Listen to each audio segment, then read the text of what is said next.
여러분 안녕하십니까? 경상대학교 정치외교학과에 근무하고 있는 백종국입니다.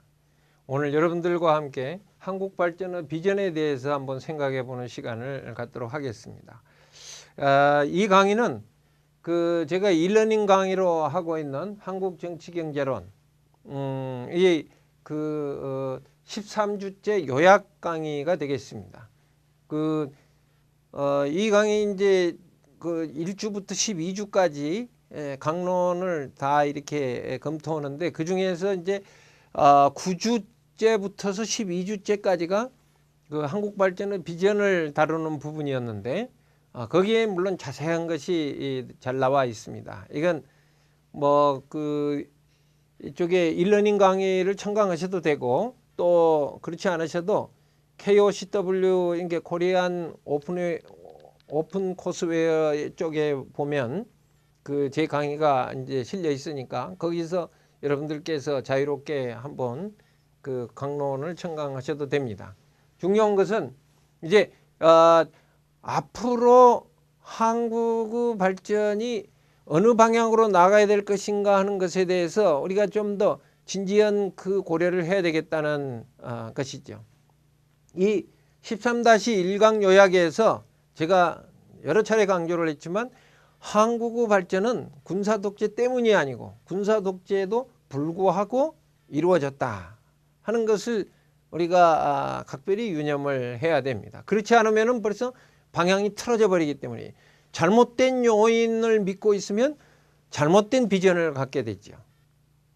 이 점이 중요하기 때문에 제가 13-1강 한국 발전의 비결에 있어서 각별히 신경을 쓰고 있습니다. 여러분들이 혹시 이 강의를 지금 듣고 있는 분들이 13-1강, 즉 말하면 한국 발전의 비결에 대해서 들어보지 않으신 분은 그거부터 먼저 한번 들으시고 이 강의를 들으시는 것이 좋을 것으로 그렇게 생각을 합니다. 물론 제가 2009년에 한길사를 통해서 펴낸 한국 자본주의 선택에 자세하게 논의를 진행하고 있고, 이건 페이퍼백으로도 나와 있습니다만 또 이북으로도 나와 있으니까 자유롭게 접근할 수가 있습니다.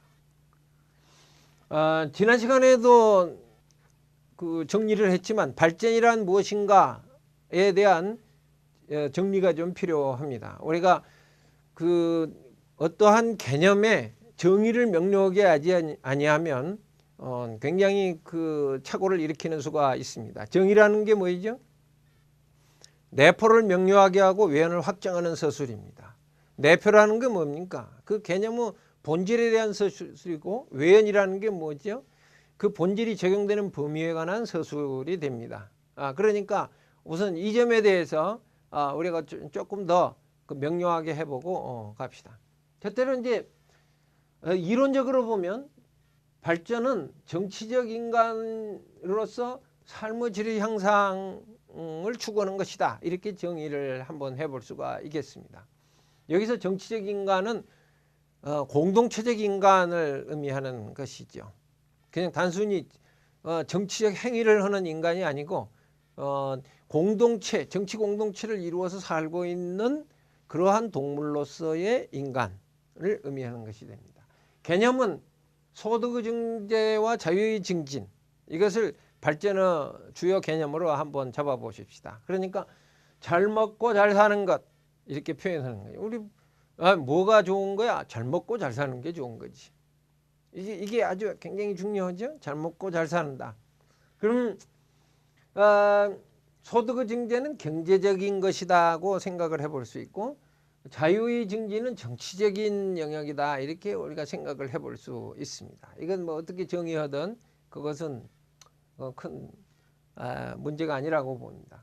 그러면 여기서 보면 지표는 보통 많이 쓰는 지표가 1인당 국내 총생산, 소득의 증대를 이야기하고, 민주주의 지표, 자유를 얼마나 증진했느냐 하는 게 민주주의 지표로 나타납니다. 우리 동양의 위대한 성현이신 공자 선생의 견해로 발전을 한번 생각을 해볼 수가 있습니다. 그 공자 선생한테 이제 제자가 그 도대체 그 나라를 그 운영하는데 제일 중요한 게 뭡니까? 이렇게 물어보니까 병식신, 즉 군사력, 그 다음에 그 먹는 거, 그 다음에 신뢰. 즉 말하면 안보와 복지와 신뢰, 이게 중요하다. 참 대단하죠. 수천 년 전에 말씀하신 이것이 지금도 제일 중요한 원칙입니다. 그래서 역시 공자님인 거예요. 우리 뭐 보통 그건 공자님 말씀이야 그러면 그냥 토론의 여지가 없이 옳은 말씀이다 이런 표현인 것인데 역시 참 공자님이십니다. 그런데 여기서 재밌는 그 스토리가 있어요. 그 질문을 한 분이 다시 그러면 제일 중요한 것이 뭡니까? 순서대로 알려주세요. 하니까 공자 선생님은 먼저 신뢰가 제일 중요하다. 그 다음에는 먹을 것이 중요하고 마지막으로는 군사력인 것이다. 왜? 군사력이 아무리 많아봐야 먹을 것이 없으면 군사력이 금방 사그라지는 것이고 군사력도 먹을 것 많이 확보를 해놔봐야 그 체제에 대한 체제의 정통성에 대한 신뢰가 없으면 그것도 그 체제는 무너지는 것이다. 제가 이 공자 선생의 논어에 나온 개념을 정말 절실하게 느꼈던 것이 어디냐? 1991년이었습니다. 여러분들도 잘 아시는 그 정말 방대한 제국 USSR, 소련이라고 불리우는 제국이 1991년에 붕괴가 돼버렸어요. 정말 놀라운 일이었죠.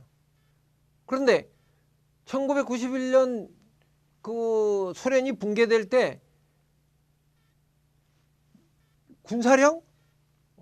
군사력은 당시만 해도 미국보다 더 셌습니다. 사실.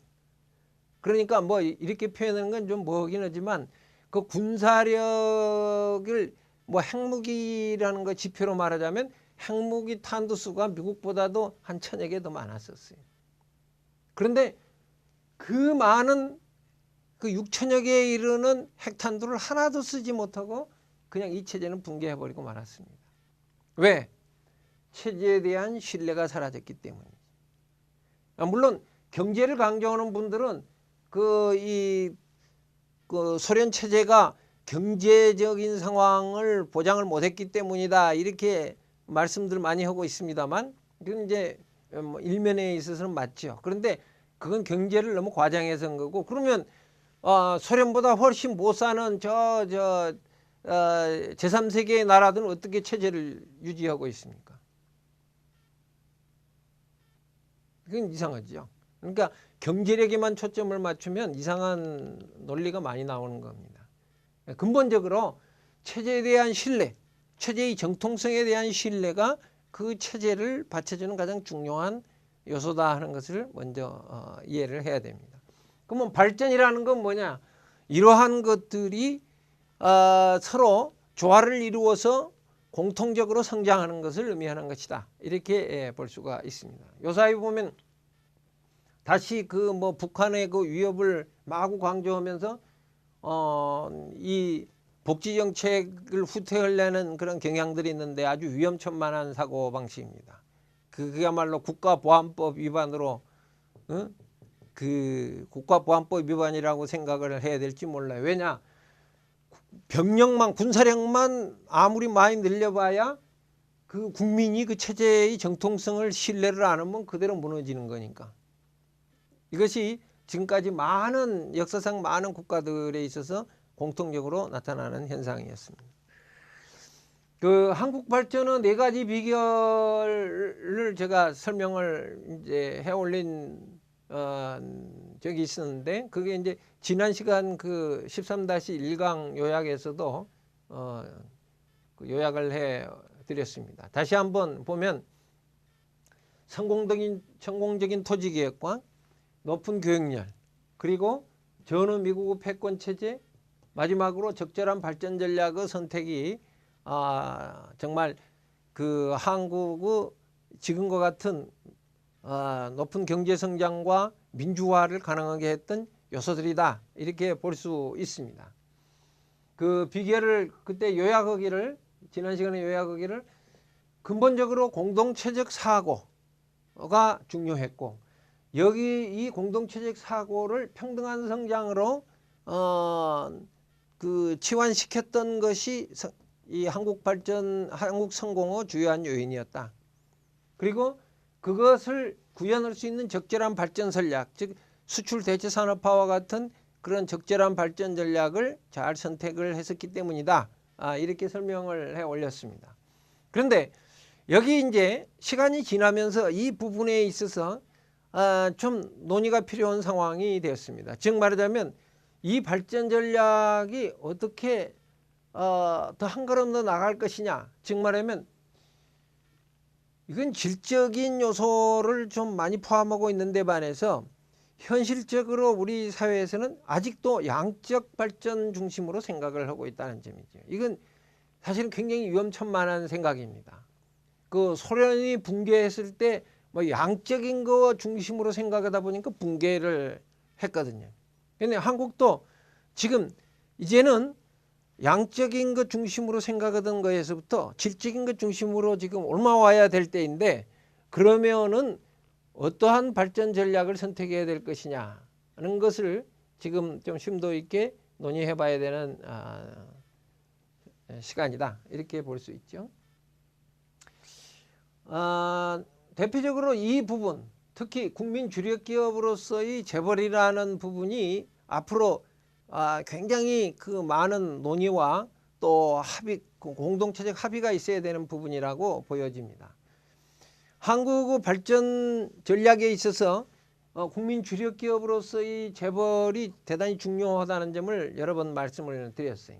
왜냐하면 규모의 경제를 가능하게 하고 또 범위 경제를 가능하게 했고, 또 여기에 또 창조적 기업인들이 그 활동함으로써 그 한국의 경제 성장을 이끄는 견인처가 됐었다는 점을 우리가 잘 알고 있습니다. 그런데 이 발전 전략이, 이 발전의 요소가 계속 양적인 형태로 나갈 때는 심각한 상황을 불러일으키게 된다는 것을 알 수가 있습니다. 즉 말하자면 사회적 양극화를 불러일으키게 된다는 거죠. 한국이 급속한 경제 성장을 위해서 그 국민 주력 기업으로서의 재벌이라는 전략을 선택을 했습니다. 그건 상당히 타당했고 좋았다고 봐요. 또 앞으로도 물론 이제 물론 재벌 자체에 대해서 대단히 부정적으로 보는 분들이 있는데, 지금 전 세계적인 추세를 봐서는 그런 재벌의 효용성이 없어지기가 힘들다고 봅니다.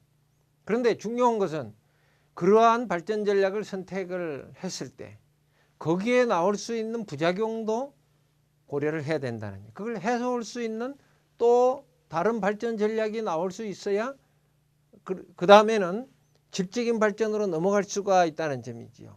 이게 지속 가능한 발전이라는 것은 어떤 특정한 발전 전략이 지고지순하기 때문에 가능한 것이 아니고, 이러한 발전 전략들을 실용적으로 끊임없이 수정해 나가고 교정해 나가는 과정이라고 말씀드릴 수가 있습니다. 한국에 있어서 재벌 중심의 발전 전략을 했을 때 가장 대표적으로 나타나는 위험이 뭡니까? 사회적 양극화죠. 사회적 양극화가 그냥 일어나는 건 아니에요. 바로 발전 전략이 신자유주의적인 발전 전략으로 전환해 버렸기 때문에 발생을 하는 것입니다. 여기 한번 봅시다. 우리도 한번 잘 살아보자는 공동체적 정신이 아주 이 체제를 풍성하게 하고 발전을 시켜왔어요. 군사 독재에도 불구하고 한국의 급속한 경제 성장을 이루게 하는데 결정적인 공헌을 했었다. 그런데 이것이 신자유주의에서 점차 소멸되어 가고 있다. 전부 너나 개인주의적인 요소로 전환을 해가고 있다는 점이죠.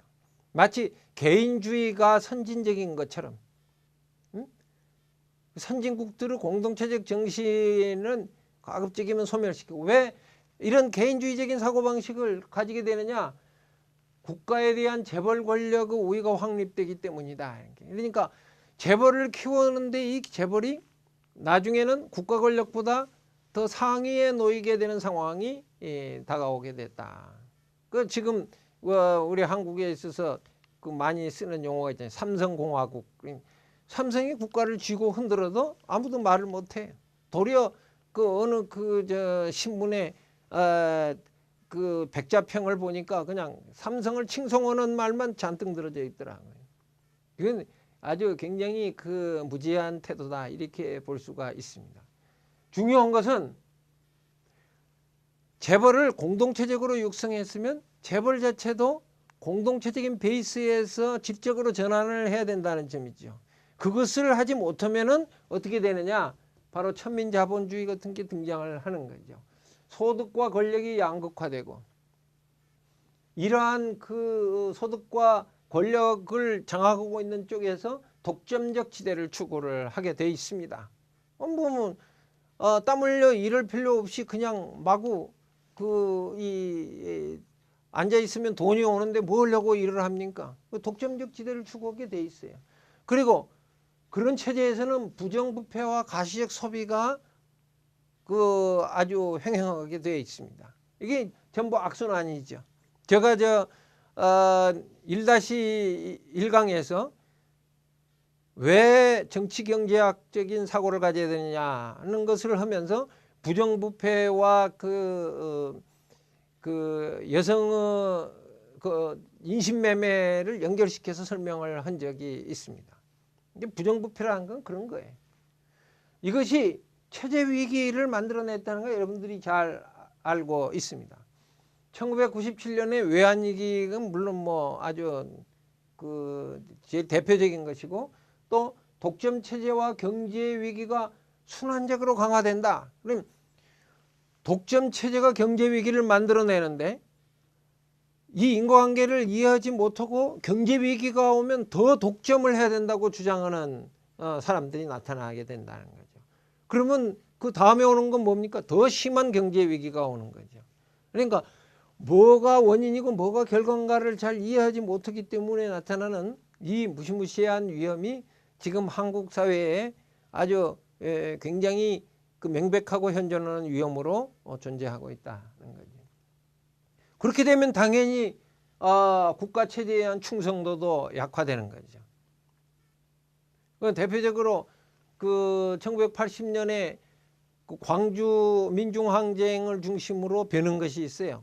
그 전에는 반정부 세력이 있었는데 광주 민중항쟁을 기점으로 해가지고 반체제 세력이 진짜로 나타나게 됩니다.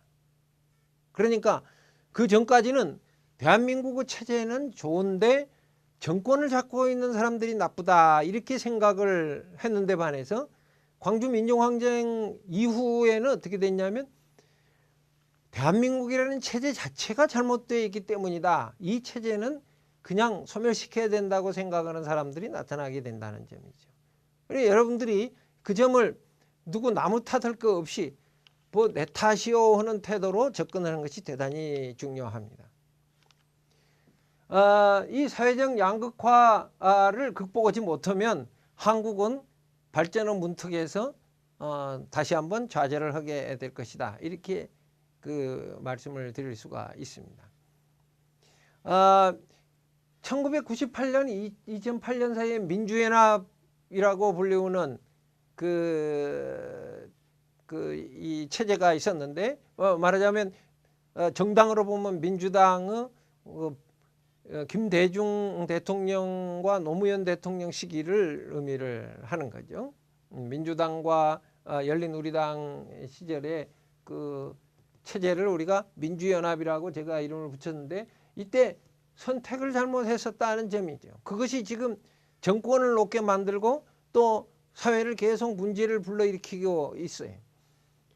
공동체적인 그러한 그 정신을 유지하는 것하고 개인주의적인 신자유주의를 유지하는 것하고 사이에서 이러한 상황이 발생했습니다. 완전히 물론 공동체주의를 포기한 건 아니었어요. 지역 균형 발전이라든지 햇볕 정책과 같은 것은 공동체적 정신을 어느 정도 반영하는 것이었습니다. 그럼에도 불구하고 안타깝게도 그 더 큰 비중으로 신자유주의적인 정책을 추구를 했어요. 재벌 중심의 통상국가론을 강조하고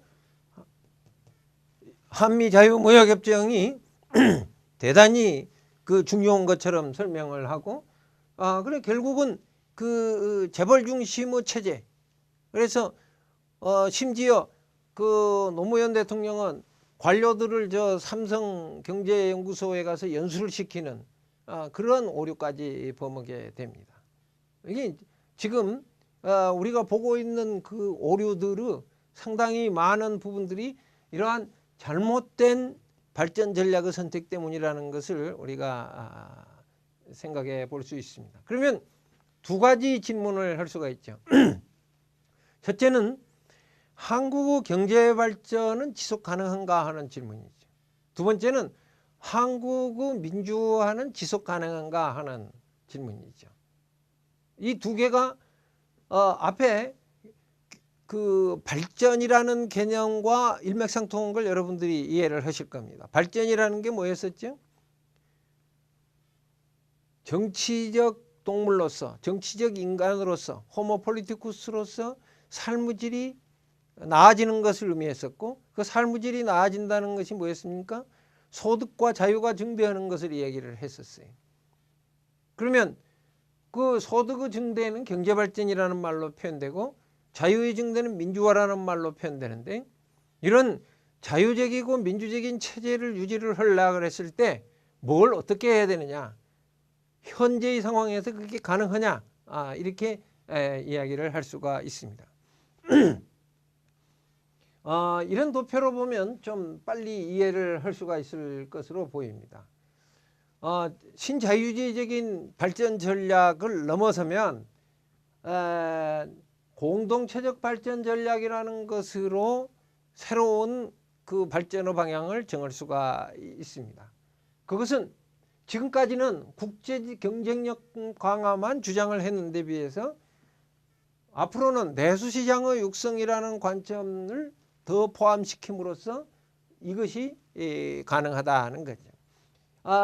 개념으로 보면 두 개가 서로 충돌하는 방향인 것처럼 보입니다. 그래서 일부러 화살표를 이렇게 만들었어요. 그런데 사실은 이 충돌은 서로를 죽이는 충돌이 아니라 서로를 상생시키는 충돌입니다. 내수시장을 육성하고 국제경쟁력을 강화하는 것이 결코 서로 배타적인 것이 아니다는 점, 이 점을 들 수 있는데, 우선 앞으로 해야 될 가장 중요한 과제는 첫째로는 복지국가를 만드는 거죠. 그리고 대중소기업의 상생을 유도하고, 그 다음에 정치적인 체제를 견제와 균형을 계속 유지시킴으로써 민주화해 나가는 것이다, 이렇게 볼 수가 있습니다. 이게 다 한 패키지가 됩니다. 지금처럼 그 통상국가만 강조하고 해외 시장에 그 국가의 목숨을 의지했을 경우는 사실은 이것은 이루어지기 힘들죠. 전부 지금 재벌 중심의 그러한 그 천민자본주의적인 형태로 흘러가 버리게 되어 있습니다. 따라서 내수시장 육성이라는 이 포인트가 복지국가와 대중소기업의 상생과 민주화의 그 견제와 균형을 이룩하는 그러한 그 요소와 일맥상통한다는 점을 염두에 두시기 바랍니다. 국제 경쟁력을 강화한다고 해도 그것이 반드시 지금과처럼 재벌 중심의 양적 발전이 아닐 것이다. 이건 질적 발전이 얼마든지 가능하다는 거죠. 그런 재벌의 공동체화, 이게 재벌의 공동체화와 대중소기업의 상생인 서로 같이 가는 것입니다. 이러한 그 개념으로 가지 아니하고 지금처럼 그 중소기업과 대기업 사이의 그 양극화가 더 벌어지게 된다면 이 체제는 언제 붕괴될지도 모르는 그런 위험천만한 상황에 처하게 된다는 점이죠. 또 그런 점에 있어서 이제 그 해외 시장 개척에 있어서도 양적인 그러한 시장 개척이 아니라 질적인 시장 개척을 진행해야 될 때가 됐다. 그건 뭐 우리가 뭐 일반 신자유주의적인 그러한 그 발전 전략에 있어서도 다 동의를 하는 바죠. 그 상품의 질을 중심으로 새로운 체제를 구성해야 된다 하는 것이 서로 동의하는 바입니다. 특히 한국의 경우는 남북한 이 분단의 문제가 있는데 이 분단의 문제는 도리어 이 남북한의 그 상생과 그 통합적인 발전을 추구함으로써 공동체적 발전을 추구함으로써 경제 발전을 지속 가능하게 만드는 중요한 그 동력이 될 수 있다는 거죠. 뭐 최근에 그 박근혜 대통령께서 통일 대박이라는 말을 썼는데 뭐 그 말 내용이 뭐냐는 거에 대해서는 차치하고라도 정말 남북 공동체를 어떻게 잘 유지하느냐가 한국으로서는 그런 굉장히 그 경제 발전을 지속 가능하게 만드는 요인이 될 것으로 보여집니다. 한국은 민주주의는 지속 가능하냐? 물론 가능합니다. 바로 그 원칙적으로 이러한 정부와 재벌과 시민단체의 세력균형을 형성함으로써 가능합니다. 민주주의는 세력균형입니다. 공동체 내에 어떤 특정한 세력이 다른 모든 세력을 지배할 정도가 되면은 민주주의를 할 수가 없어요. 우리가 그 사람이 그게 개인이 됐든 집단이 됐든 기업이 됐든 특정한 일부 소수가 다른 모든 분야를 다 장악할 정도로 강해지면은 그럼 민주주의를 사실 뭐 하려고 합니까? 그건 할 수도 없고 할 필요도 없게 돼버리는 거죠. 견제와 균형을 추구함으로써 건전한 사회, 민주적 사회를 가능하게 만드는 거죠. 그런데 지금으로서는 이제 정부와 재벌 사이에 서로 주거니 받거니만 있었고 특히 최근에 이래서는 재벌이 다른 모든 이 사회적 행위자들을 통제하는 수준에 이르게 됩니다. 그걸 제가 이제 천민자본주의다 이렇게 표현을 했습니다만 그렇게 돼서는 안 됩니다. 이것을 균형을 잡아야 되는데 그것은 정부가 그렇다고 다시 그 독재적인 정부로 재벌을 통제하는 정부로 갈 것이냐? 그건 민주사회에서는 옳지 못하죠. 그런 점에 있어서 시민단체를 육성해서 공익 중심의 시민단체를 육성해서 균형을 잡게 만드는 것이 가장 좋은 전략이다 하는 걸 여러분들에게 추천해 드리고 싶습니다. 이제 결론을 대신해서 몇 가지 맹제와 그 설명을 드리고 싶습니다. 한국의 발전은 군사 독재 때문이 아니라 군사 독재에도 불구하고 이루어졌다는 걸 우리가 확실하게 인식을 해야 될 것으로 보입니다. 따라서 군사 독재 때문에 한국의 경제 성장이 이루어졌다고 주장하는 건 대단한 왜곡일 뿐만 아니라 여러분들을 잘못 오도하는 주장이고 이미 설명을 드렸던 것처럼 그 스톡홀름 증후군에서 아직 깨어나지 못한 우매한 태도다 이렇게 말씀을 드릴 수가 있습니다. 그런데 문제는 이런 스톡홀름 증후군이 쉽게 없어지지 않는다는 거예요. 한국 사회에서. 1961년부터서 시작해 가지고 30여년을 군사 독재를 했습니다. 거기서 끊임없이 군사 독재가 최고야. 그리고 계속 왜 우리가 군사 독재를 해야 되는가 이러고 막 다양한 방법과 다양한 수단을 동원해서 세뇌를 해왔습니다. 그러니까 지금도 민주사회에 와서까지 대한민국은 군사 독재를 해야 됩니다. 이런 사람이 있게 되는 거죠. 그러니까 이것을 극복을 하면 아마 한 30년은 또 걸릴 것으로 보입니다. 그러나 뭐 30년까지 걸리겠습니까? 우리가 좀 노력하면은 이걸 극복할 수 있는데 맹자 선생의 그 좋은 그 이루장 그 상에 나오는 멋진 표현을 인용을 하고 싶습니다. 맹자 선생이 이런 말씀을 지금 좋은 국가를 만들려는 사람들 좋은 왕이 되려는 사람들이 있는데 내가 하고 싶은 말이 있다. 그건 뭐냐면 7년 묵은 병에 3년 묵은 쑥이 필요한데 사람들이 그 3년 묵은 쑥만 찾으러 다니지 쑥을 뜯어놓을 생각을 안 한다. 이런 표현을 썼어요. 병은 어차피 고질병이에요. 7년 묵었든 10년 묵었든 그거는 이제 뭐 고치는 게 문제지 그 고질병 자체가 문제는 아닌 거죠. 그러면 뭐가 필요합니까? 3년 묵은 쑥이 필요해요? 그러면 지금 뜯어놓으면 됩니다. 그러면 3년 지나면 3년 묵은 쑥이 됩니다.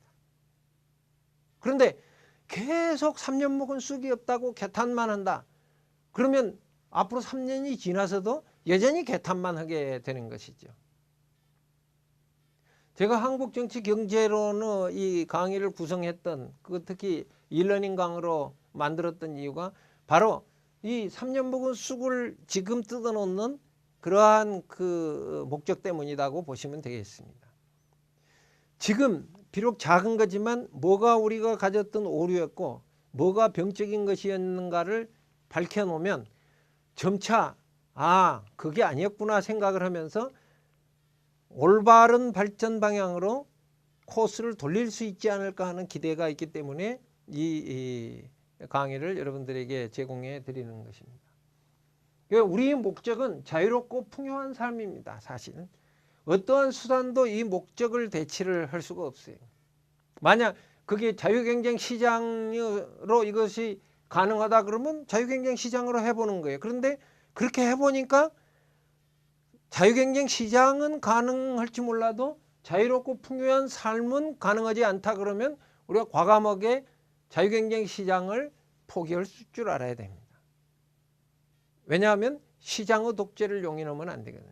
그럼 군사 독재도 마찬가지고 어느 개인의 독재도 마찬가지입니다. 대한민국이 이미 제가 박정희와 김일성의 그 비유를 들어서 말했지만 아주 아쉽게도 북쪽은 세습 독재, 남쪽은 군사 독재를 통해서 오랜 동안 몇십 년 동안 국민들을 오도를 해왔어요. 이제 이 포인트, 자유롭고 풍요한 삶이 우리의 발전의 목표라는 것을 확고히 한다면 그러한 오류에서 벗어날 수 있지 않을까 이렇게 기대를 해봅니다. 여러분, 우리 미래는 우리의 선택에 달려 있습니다. 오늘 13-2 요약에서 말씀드린 것처럼 이제 과거의 오류에서 벗어나서 우리가 진짜로 가져야 될 목표를 분명히 하고 그 발전의 비전에 따라서 지금부터서라도 차분히 토론하면서 새로운 미래를 선택해 가보십시다. 그러면은 얼마 되지 않아서 아마 우리가 원하는 사회가 점점 구현이 되지 않을까 이렇게 기대를 합니다. 여러분 청취해 주셔서 대단히 감사합니다.